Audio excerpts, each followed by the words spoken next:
Staff મિત્રો, BSM અને પૂર્વના એમએડના બીએડના તાલીમ મિત્રો, વિદ્યાર્થી મિત્રો,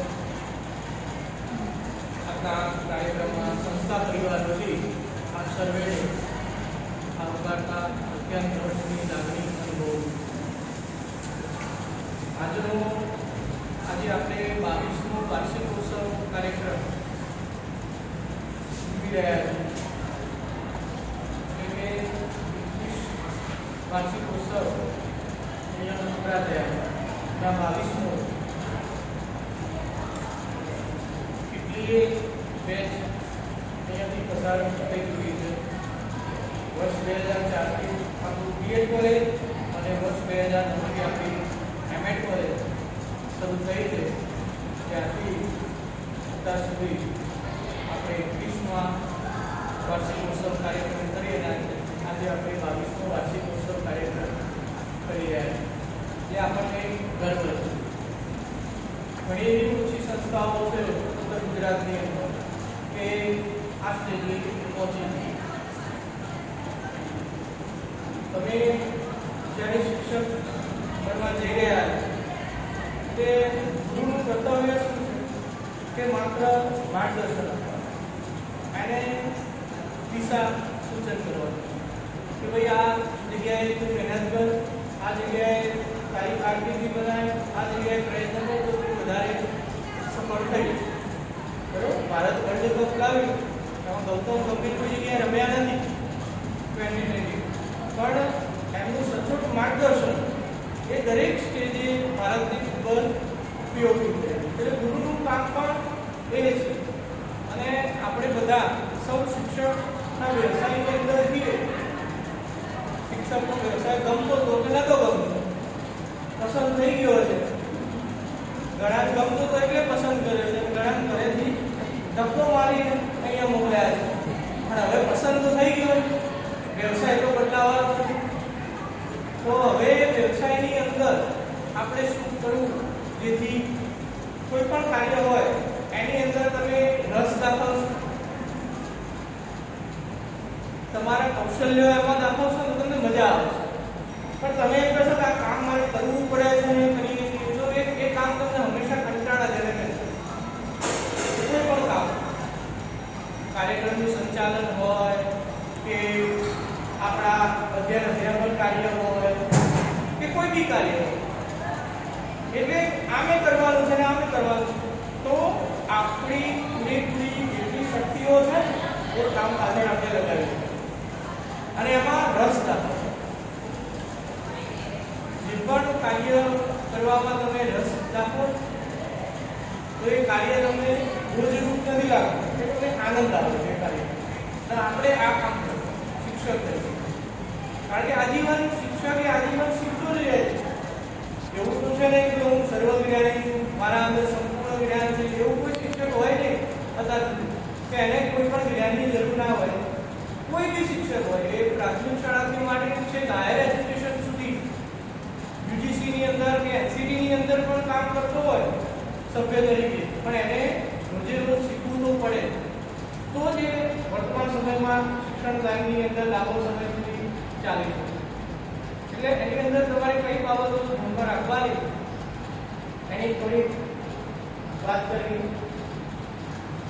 એક પહેલી બાબત એ જ્ઞાન અને વિષયની અંદર તમારે પ્રાવીણતા લાવવાની. કન્ટેન્ટ વિષય તમને તમારા બીજાના વિષયનું ના આવડે તો ચાલે, પણ તમારો જે મેન વિષય છે ને એ મેન વિષય પર તમારી પકડ એટલી બધી હોવી જોઈએ કે તમે પ્રાઇમરીમાં જાઓ કે માધ્યમિકમાં જાઓ કે ઉચ્ચ માધ્યમિકમાં જાઓ, ગમે ત્યાં ગમે તે કોલેજમાં જાઓ, તમને કહે કે તમારો મેન વિષય કયો, તમે કહો કે ભાઈ સાયન્સ, તો ચલો આ વિષય ભણાવો, આ ટોપિક ભણાવો, તો વગર ચોપડી ખોલે બુક ખોલે તમે 35 મિનિટ ભણાવી શકવાની ચેલેન્જ તમારી બહુ અંદર હોવી જોઈએ. એ બીજા વિષયની નહીં, માત્ર ને માત્ર તમારી. એમાં પણ આવતું ગ્રામર, એમાં આવતી કવિતાઓ, એમાં આવતા લેસન, એમાં આવતા દાખલા, એમાં આવતા સૂત્રો તમને મોઢે હોવા જોઈએ. પછી આપણે કે ના કે આપણે થોડો સમય આપો ને, અડધો કલાક જોવું પડશે, વાંચવું પડશે, તો તો એવા શિક્ષકોની વર્તમાન સમયમાં કોઈ શાળા કોલેજોની જરૂર નથી. તમે જે તૈયાર કરી લઈ ગયા છે એનો ડેમો નહીં અપાવે, પણ એ કહેશે કે અમે જે આપીએ એનો ડેમો.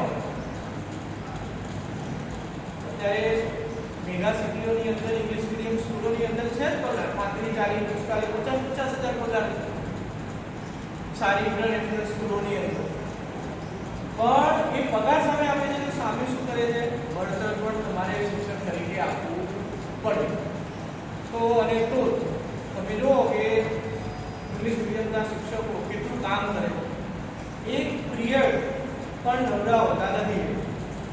પ્રવૃત્તિથી માંડીને બધી બાબતો સતત પ્રવૃત્તિ, ઘરે પણ જે પેપર કાઢવાના, એનું આયોજન તો અને તો એટલે કન્ટેન્ટ તમારું આ ક્યારે થાય, બધું પદ્ધતિ ક્યારે આવે. આપણે શું કરીએ, પદ્ધતિ અપનાવીએ કે હું પ્રશ્ન પ્રવાહિતા કૌશલ્યના આધારે કાર્ય આપું તો હું પ્રશ્ન તૈયાર કરું. એટલે પ્રશ્ન તૈયાર કરવાની જરૂર જ નથી. પહેલા વિચારો કે મેં પહેલા શું ભણાવ્યું ક્લાસમાં આવીને. કવિ પરિચય આપે તો પહેલો પ્રશ્ન હંમેશા કવિ પરિચયમાંથી જ આવે. એમ રીતે વિચારતા જાઓ તો પ્રશ્નો આપોઆપ આવશે. પ્રશ્નોનો ક્રમ ક્યારે યાદ રાખવો પડશે નહીં, પણ આપણને ખબર હોતી નથી કે ક્લાસમાં મેં શું ભણાવ્યું, કારણ કે આપણા વિષયનું કન્ટેન્ટ હજુ આપણને એટલું પાવરફુલ નથી. એટલે પહેલી અપેક્ષા આ સમાજ તમારી પાસે શું રાખે છે, તમારો જે મેઇન વિષય છે એમાં એટલી બધી પ્રાવીણતા લાવી દો કે ગમે ત્યાંથી ગમે તે કોઈ ટેટની પરીક્ષામાં પ્રશ્ન પૂછે, ટાટમાં પૂછે કે ગમે ત્યાં પૂછે, તમારું નોલેજ તમને હોવું, એમાં તમે પાછા ના પડો. બીજા વિષયની અંદર ના આવડે તો ચાલે. બીજી બાબત સંવેદનશીલતા શિક્ષકની અંદર હંમેશા. સંવેદનશીલતા એટલા માટે કે વિદ્યાર્થીઓની ભાવનાઓને આપણને સમજવા, એટલે દરેક શિક્ષકની અંદર આ ગુણ હોવો એ ખૂબ જ જરૂરી છે. ત્રીજી બાબત નિષ્પક્ષ વલણ. વર્ગખંડની અંદર તમે જાઓ એટલે તમારો કોઈ પણ પ્રકારનો પક્ષપાત હોવો જોઈએ. વર્ગના 100 વિદ્યાર્થીઓ શિક્ષક માટે સરખા, એમાં હોશિયાર મધ્યમ કશું ના ચાલે.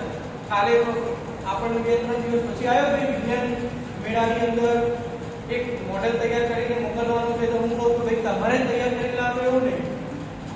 તો 2 દિવસ આખા શાળાની અંદર કોમ્પિટિશન રહેશે, બધાએ મોડેલ બનાવી લાવો. એમાંથી જે ફર્સ્ટ પ્રાઇઝ શાળાની અંદર મેળવે છે એ શાળાનું પ્રતિનિધિત્વ તાલુકામાં વિજ્ઞાન મેળાનું છે.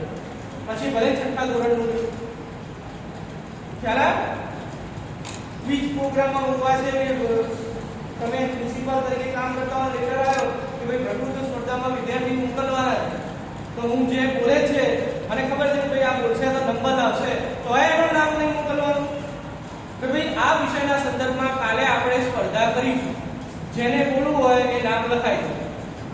નામ આવે તો આખા ક્લાસને બોલાવવા, બધાએ બોલવાનું કાલ કરે જેવું આવડે. પછી એમાંથી નંબર કાઢીને મોકલી. તો આ કામ શિક્ષકનું છે. ત્યારે કોઈ પણ પ્રકારનો પક્ષપાત હોવો ન જોઈએ. આપણા ગમે એટલા પર્સનલ ટેન્શન હોય એ ક્લાસની બહાર મૂકીને આવવાના છે. ઘરના પર્સનલ એ બધું ઘરે એક કોલેજમાં બહાર સ્ટાફના પ્રશ્નો હોય જે કંઈ હોય, પણ ક્લાસમાં આવ્યા આપણે શું ભણાવવા 35 મિનિટ કલાકનું મારું લેક્ચર છે, તો એ વિષયની હું વાત કરું, બીજા વિષયની હું વાત કરું નહીં. તો એ બાબત નિષ્પક્ષતા વર્ગખંડની અંદર દરેક શિક્ષકે લાવવાની. બીજી બાબત સ્પષ્ટ સંવાદ. સ્પષ્ટ સંવાદ એટલે કે તમારી ભાષા એવી સરળ હોવી જોઈએ. એ જટિલ ભાષાની અંદર આપણે સમજાવવાનું નથી કોઈ પણ ટોપિક. તમારે શિક્ષક તરીકે લેંગ્વેજ તમારી, હું એમએડની અંદર લેક્ચર આપતો હોય તો મારી ભાષા એમએડના વિદ્યાર્થીઓના લેવલની હોવી જોઈએ. બીએડની અંદર આપતો હોય તો બીએડના વિદ્યાર્થીઓના લેવલની હોવી જોઈએ. હું રિસર્ચની અંદર માહિતી આપતો હોય પીએચડીના વિદ્યાર્થીઓની તો એનું લેવલ અલગ હોવું જોઈએ. હું 11માં 12માં એકાઉન્ટ ભણાવતો હોય તો એનું લેવલ અલગ હોવું જોઈએ. બધાને એક સાથે હું ચલાવું. એટલે આ સમજવાનું કે હું કયા ક્લાસમાં ભણાવું. એટલા માટે જો આપણા પુસ્તકો જેમ જેમ ધોરણ ઉપર જાય છે એમ કન્ટેન્ટ ઓછું, ચિત્રો ઓછા થાય છે, કન્ટેન્ટ વધારતા જાય. એનું કારણ જ એટલે એ બાબત આપણે ધ્યાનમાં રાખવાની. બીજી બાબત એ મહત્વની છે કે પ્રશ્નો પૂછવા માટે ખાસ વિદ્યાર્થીઓ તરફી વલણ લાવવું. શિક્ષકો આપણે શું કરીએ? આપણે ભણાવીએ, આપણે પ્રશ્નો પૂછીએ, વિદ્યાર્થી આમ બેસીને આમ જોઈ લે અને આપણે સમજીએ કે આના બધું આવડે, ઘણા ધ્યાનથી સાંભળતા હોય આમ આમ કરી આપણને સારું આનંદ થયો, આપણે કહીએ બધું યાદ રહે. પછી પ્રશ્ન પૂછીએ આવડતો તો આનો શું વિકલ્પ? તથા આખી પૂરી થઈ. છેલ્લે પ્રશ્ન નહીં પૂછવાનો, વચ્ચે વચ્ચે પ્રશ્ન પૂછવાના. આપણે બધું 35 મિનિટનું પતવા આવે, છેલ્લા 4-5 મિનિટમાં પ્રશ્નો પૂછીએ છીએ, કારણ કે તમને પાઠ આયોજનમાં એવું શીખવાડ્યું કે ભાઈ 25 મિનિટનું 3 મિનિટ વિષયનું કર્યા પછી 2 મિનિટ એટલું કથન થાય, પછી 25 મિનિટની કથા કરીએ આપણે અને પછી 4 મિનિટમાં મૂલ્યાંકન કરવું. આવું તમને શીખવાડ્યું. પણ એ ફોર્મેટ છે પાઠનું, એને આજીવન ફોલો નથી કરવાનું. વચ્ચે વચ્ચે ભણાવતા ચલો ઓકે આજે પાઘડી, તો પાઘડી શું છે ભલે ઉપમા નથી આવ્યો તમારા પાઠ